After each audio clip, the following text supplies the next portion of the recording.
जय श्री राधे, जय श्री कृष्णा। आज मैं आपको जगन्नाथ जी के एक ऐसे भक्त की कहानी सुनाऊंगी जो जगन्नाथ जी के दर्शन नहीं किए और चला गया। कर्नाटक राज्य का एक छोटा सा गांव जिसका नाम था कन्यारी। प्रकृति की हरियाली गोद में बसे उस गांव में जनसंख्या कम थी, लेकिन सात्विकता और भक्तिभाव अधिक था। उसी गांव में रहते थे सीधे साधे सरल ब्राह्मण। उनका नाम था गणपति भट्ट। सभी शास्त्रों के ज्ञाता और सभी के प्रति दयालु। गणपति भट्ट वैसे तो श्री हरि के उपासक थे, लेकिन वैदिक ग्रंथों का उन्होंने इतना ध्यान कर लिया था कि उनकी श्रद्धा एक ही बात पर आकर अटक गई थी, और वह यह था कि पर ब्रह्मा भगवान का स्वरूप गणेश जी जैसा है और उनके दर्शन करने मात्र से जीव को मोक्ष की प्राप्ति हो जाती है। बस इस बात ने उनके हृदय और मन में पूरी तरह से डेरा जमा लिया था। अब एक दिन क्या हुआ, अपने रोज के नियमानुसार में पढ़ रहे थे ब्रह्म पुराण, और उसमें उन्होंने पढ़ा कि पर ब्रह्मा परमेश्वर ने श्री क्षेत्र नीलगिरी में अवतार धारण किया है, और जो भी व्यक्ति उनका दर्शन कर लेता है उसे कभी भी यमराज के दर्शन नहीं करने पड़ते, उसे तुरंत मोक्ष की प्राप्ति हो जाती है। बस फिर क्या था, इस बात ने वेदों के ज्ञाता गणपति भट्ट के हृदय को इतना छू लिया कि अब उनके अंदर वैराग्य उत्पन्न होने लगा। मोक्ष प्राप्ति हेतु दृढ़ निर्णय लेते हुए उन्होंने सोचा, पत्नी, पुत्र, परिवार, यह सब तो मुझे एक दिन छोड़ने पड़ेंगे। जब तक ये शरीर है तब तक के सारे रिश्ते नाते हैं, बाद में कोई किसी का नहीं। क्या लाभ है इनका, सिर्फ बंधन का कारण ही ना। मुझे इस भौतिक बंधन से मुक्त होना है, चाहे कुछ भी हो जाए। मैं अवश्य ही श्री क्षेत्रपुरी धाम में जाकर पर ब्रह्मा के दर्शन करूंगा और मोक्ष की प्राप्ति करूंगा। तो बस यह सोचकर गणपति भट्ट ने घर का त्याग किया और निकल पड़े पूरी धाम की ओर। एक बार जब भगवान से मिलने की लगन लग जाए तो फिर पैर कहाँ रुक पाते हैं, और कहाँ कोई सांसारिक बंधन भी आड़े आते हैं। तो बस पैदल यात्रा करते हुए बिल्कुल एक सन्यासी की तरह गणपति भट्ट मोक्ष के मार्ग की ओर आगे बढ़ने लगे। रास्ते में भिक्षा मांगकर अपने पेट की सुधा मिटाते, और किसी दिन कुछ भोजन नहीं मिल पाता तो सूखी पत्तियां और जल पीकर पेट भर लेते। इस प्रकार मन में पर ब्रह्मा के दर्शन करके मोक्ष प्राप्त करने की एकमात्र इच्छा लेकर आखिरकार गणपति भट्ट 18 नाला पहुंच गए।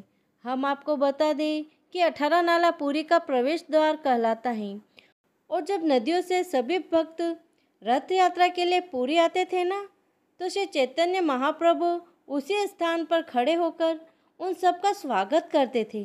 18 नाला के विषय में यह कहा जाता है कि जो भी व्यक्ति स्थान से होकर पुरी में प्रवेश करता है उसे यमराज के दंड का सामना नहीं करना पड़ता। गणपति भट्ट ने भी स्थान का अत्यंत भक्तिभावपूर्वक दर्शन किया और कुछ समय वहीं पर रुक गए। जब वे उस स्थान पर थे, उन्होंने कुछ भक्तों को वहां से गुजरते हुए देखा। उनके चेहरे पर अत्यंत प्रसन्नता और संतुष्टि के भाव थे, और हाथ में थे प्रसाद के पात्र। उन्हें इतना प्रसन्न देखकर गणपति भट्ट ने जिज्ञासा से उनसे पूछा, कृपया आप सब मुझे यह बताएं कि आप कहाँ से आ रहे हैं और आपकी इतनी प्रसन्नता का कारण क्या है। क्या आपको कोई अनमोल चीज़ मिल गई है? यात्रियों ने उत्तर देते हुए कहा, हे ब्राह्मण, हम नीलकंदरा अर्थात जगन्नाथ मंदिर से वापस आ रहे हैं। हमने 5 दिन वहाँ व्यतीत किया और भगवान जगन्नाथ जी के सुंदर विग्रह के दर्शन किए, और अब हम पूर्ण संतुष्टि और प्रसन्नता के साथ वापस अपने अपने घर जा रहे हैं। यह सुनकर गणपति भट्ट ने आश्चर्य से यात्रियों से पूछा, क्या आपने सच में नीलाचल में पर ब्रह्मा के दर्शन किए? यात्रियों ने प्रसन्न होकर कहा, हाँ बिल्कुल। इतना कहकर सभी यात्री तो आगे निकल गए, लेकिन पीछे छोड़ गए गणपति भट्ट के मन में जन्मे एक संशय को। वे मन ही मन सोचने लगे, लेकिन मैंने तो पुराणों में पढ़ा था कि जो नीलगिरी धाम में पर ब्रह्मा के दर्शन करता है उसे उसी क्षण मोक्ष की प्राप्ति हो जाती है, और यह सभी यात्री वापस कैसे? नहीं नहीं, यह नहीं हो सकता। उन्होंने किसी और के दर्शन किए होंगे। गणपति भट्ट ने वापस आ रहे कुछ और यात्रियों को भी रोककर यही सवाल पूछा, और उन्होंने भी यही उत्तर दिया कि वह परम ब्रह्मा के दर्शन करके आ रहे हैं। और बस गणपति भट्ट की बुद्धि चकरा गई। यह बात उनके गले से ही नहीं उतर रही थी कि यदि कोई वास्तव में कोई पर ब्रह्मा का दर्शन करे और उसे मोक्ष ना मिले। उन्होंने शास्त्रों को छान मारा, बार बार खोलकर पढ़ा था।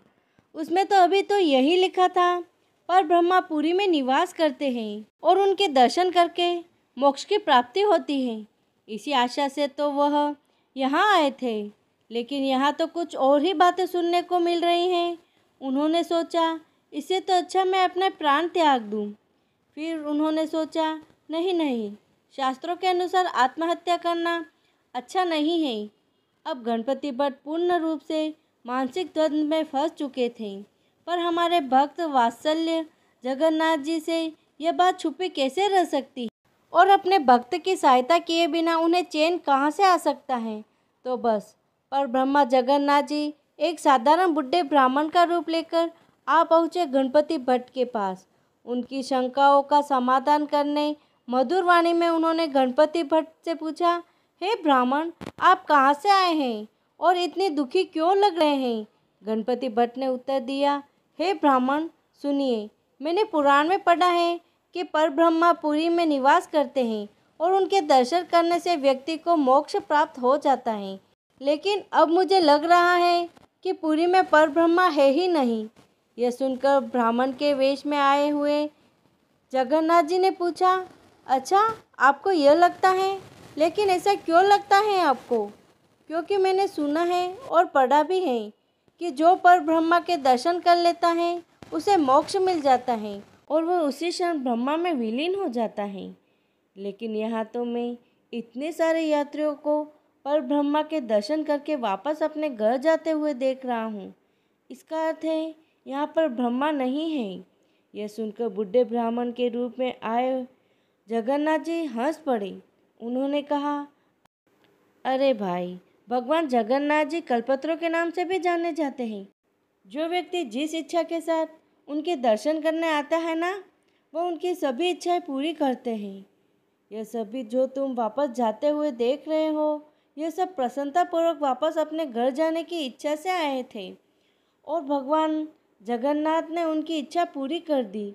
जो व्यक्ति मोक्ष की इच्छा से आता है, उनकी भी इच्छा भगवान जगन्नाथ पूरी करते हैं। इसलिए कहता हूँ, अरे कोई संशय मत रखो अपने मन में, जगन्नाथ जी सबकी मनोकामना पूरी करते हैं। यह कहकर हंसते हुए बूढ़े ब्राह्मण के रूप में आए हुए जगन्नाथ जी वहाँ से चले गए थे। अब गणपति भट्ट को थोड़ा थोड़ा विश्वास आने लगा था, तो उन्होंने सोचा कि क्यों न मैं स्वयं ही जाकर इस बात की पुष्टि कर लूँ। वैसे भी इतनी दूर से तो आ ही गया हूँ, तो जाकर देख लेता हूँ। बस ये सोचकर भी चल पड़े सिंहद्वार की ओर। अब संयोगवश क्या हुआ कि वह दिन था स्नान पूर्णिमा का, इसलिए उस दिन स्वयं भगवान जगन्नाथ जी, बलदेव और सुभद्रा मैया को स्नान करवाने हेतु स्नान मंडप में लेकर आया गया था। हजारों लाखों लोगों की भीड़ एकत्रित हुई थी। वहाँ भगवान जगन्नाथ जी का जल अभिषेक हो रहा था। अनेक पुजारी उन पर जल का अभिषेक कर रहे थे और गणपति भट्ट ने भी जगन्नाथ जी के अभिषेक के दिव्य दर्शन किए। लेकिन क्या, जैसे कि हमने प्रारंभ में ही आपको बताया था ना कि गणपति भट्ट में परब्रह्मा की कल्पना गणेश जी के मुख के समान थी, लेकिन यहाँ तो उन्हें परब्रह्मा के कुछ और ही स्वरूप के दर्शन हो रहे थे।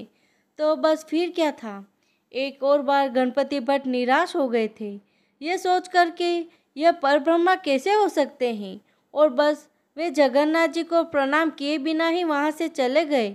फिर से आ गए हमारे जगन्नाथ जी अपने भक्तों को प्रसन्न करने हेतु, लेकिन इस बार वे गणपति भट्ट के पास नहीं गए। जी नहीं, वो गए राजा के सेवक मुदिरथ के पास। उन्हें पता है कि किस समय किसके पास जाना है। उनके पास जाकर जगन्नाथ जी बोले, मेरा एक भक्त मेरे दर्शन करने आया था, लेकिन उसे मेरा गजानन मुख नहीं दिखाई दिया, इसलिए निराश होकर वापस जा रहा है। तुम अभी जाओ, उसे कहो कि वापस आए और मेरे गजानन स्वरूप के दर्शन करे। जाओ, शीघ्र जाओ।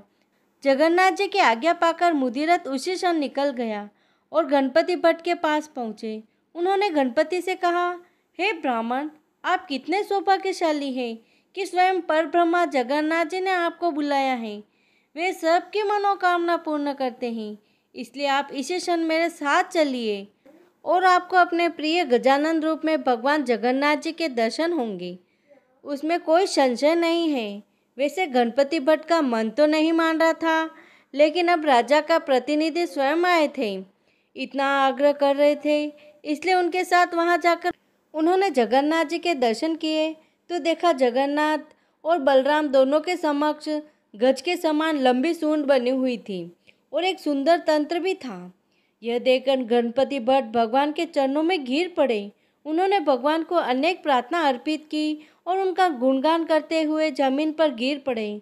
उन्होंने परब्रह्मा का ध्यान किया और उसी क्षण उनकी आत्मा उनके शरीर से निकलकर जगन्नाथ जी के विग्रह में समाविष्ट हो गई और इस दिव्य घटना के साक्षी बने वहाँ पर उपस्थित तमाम लोग। तो बस अपने भक्त की इच्छा पूर्ति हेतु जगन्नाथ जी इस हद तक गए कि उन्होंने अद्वितीय गजानन स्वरूप भी धारण कर दिया। तो ऐसे हैं हमारे जगन्नाथ जी। बोलो जगन्नाथ जी की जय।